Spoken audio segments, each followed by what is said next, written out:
Do we have a target in our lives? Do we know what we want to be in the future?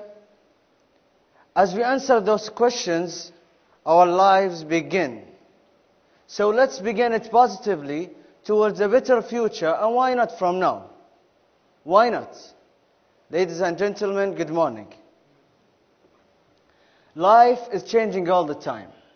What happened yesterday will not happen tomorrow. Our forefathers built the past, but we are the builders of the future. We have great minds, dedicated and committed young people. All what we need is the chance to prove ourselves. We need to be given the trust and the support, and together we will build the future.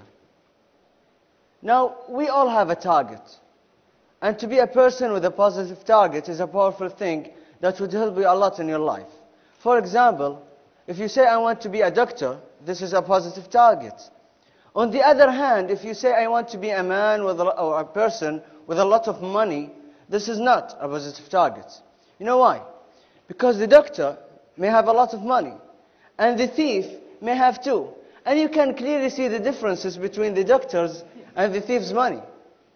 One must have a target, because our life without a target is like a football pitch without goals, like a huge university without students, even like a speaker without audience. Researchers made a study of sample of students at Harvard University in the 70s. And they asked their students, do you have a target in your life? Do you know what you want to be in the future?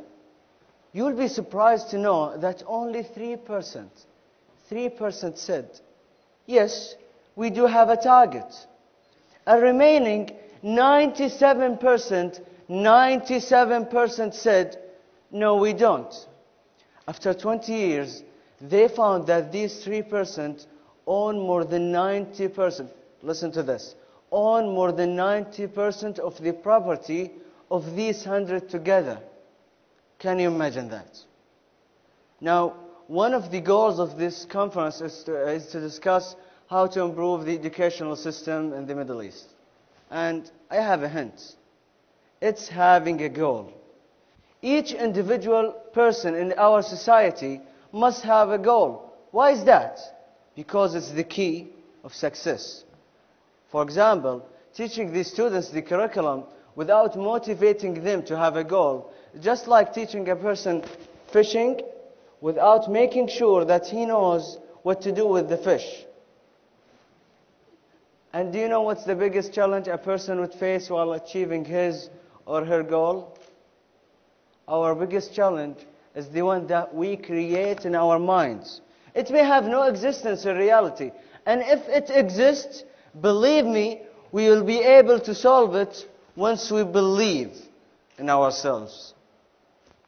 We all know that being a successful person is not a piece of cake. We may face a lot of hurdles, obstacles, stumbling blocks. But just remember, and students must know, that failure is a postponed success. I remember what one of the most successful men in the world, Bill Gates, said. He said, success is a lousy teacher. It seduces smart people into thinking they cannot lose. That's why Bill Gates, in one of his books cover, he was standing in front of an infinity road. And when people asked Bill Gates, why did you choose that picture? He said, because I'm only in the beginning of my way. Bill Gates, in his beginning of his way. The famous Dr. Salah al-Rashid in the Gulf area summarized the equalization of achievement. He said that if you want to reach any achievement, you must follow 5 main points. First, desire. We must have a desire in every work. Second, planning. If we fail to plan, we plan to fail. And this is what leads us to the third point, which is application. Okay, you made your plans, but it's just ink on papers. You must apply it. Fourth, the determination. We must have the determination to overcome any obstacles we may face in our way to success. And finally, congratulations, you will achieve your target. 2 weeks ago, I was watching TV, and they announced that Qatar will be hosting the FIFA 2022 World Cup.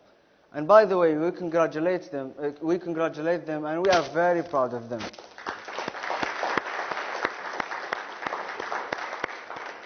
I was very happy because of that, but I was even happier because of one great thing. Do you know how old Qatar's bid chairman is? I need answers, please. Yes. He's only 22 years old. His Excellency Sheikh Mohammed bin Hamad Al Thani was giving the trust and the support, and the most important thing, he had a goal. But he's just an example. We have more than one Mohammed bin Hamad Al Thani who need only the chance to unleash their abilities. Now, can I ask you something? Finally, and at the end, let's imagine that we are at 2030. Are you okay with that? 2030. And I'm sitting at my desk in my company that dominates the world market. I'm reading a newspaper. I can see the headline, Nobel Prize is awarded to Saudi scientist. Oh, unbelievable. Suddenly, my S phone rings. S phone, which is, by the way, made in Saudi Arabia. I pick up the phone. This is my friend on the line. He says, congratulations, Alaء. You won the Nobel Prize. Believe me, I can do it. It can be a real situation. We have many people who can do great things to their countries, to their nations, and to the whole world. I hope when you come to ask us in the future one by one, what are you now? Someone will say, I'm the Bill Gates of my time. And the other one will say, I have great inventions that help the world. And many, many other things. Finally, please, don't forget that my name is Alaء Sami Al Abdrabbe, and I'm one of the leaders of the future. Why not? Thank you.